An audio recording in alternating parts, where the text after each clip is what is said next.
Во утринските часови тргнавме во Благоевград, 4 луѓе со цел да одиме да побараме на пазарот да купиме некоја кола.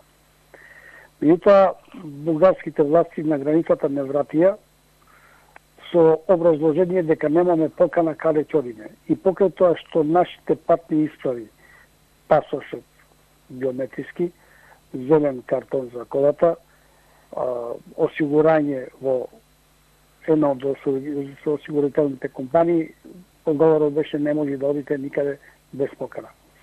Ние се вративме, од таму немаше што да се објаснуваме, после разбравме дека денес било чествување на Роженскиот манастир, односно во Мелник, и вчера луѓе кои што пробале да одат од телевизија, Сонце и некои други луѓе, пробале да влезат во Бугарија, ги вратиле со исто такво образложение. Она што не вратија е нивно дискреционо право.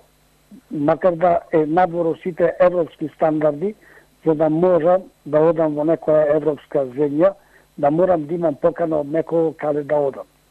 Едноставно сакам да се прошетам, да видам како е пазарот во Благоевград и да се вратам назад во еден ден. Тоа не ми го возможија.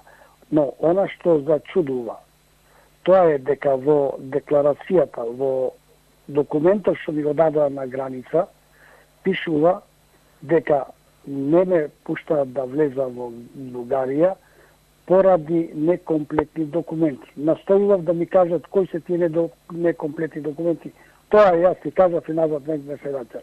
Али ова што е уште позачудувачки, дека во тој документ напишано на бугарски, на англиски и на српски јазик.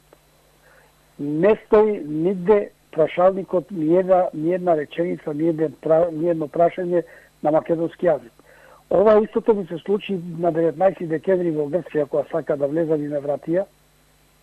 И таму на српски пишува дека не е пожелен за влез во Грција поради опасност по државата и така натаму и така натаму.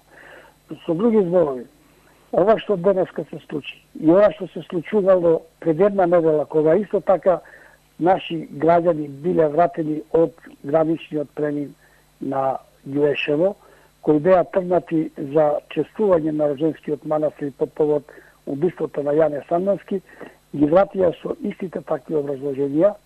Дури вратија и луѓе, вчера вратија и луѓе од Европската земјица, односно од Грција, припадници на Вино жито.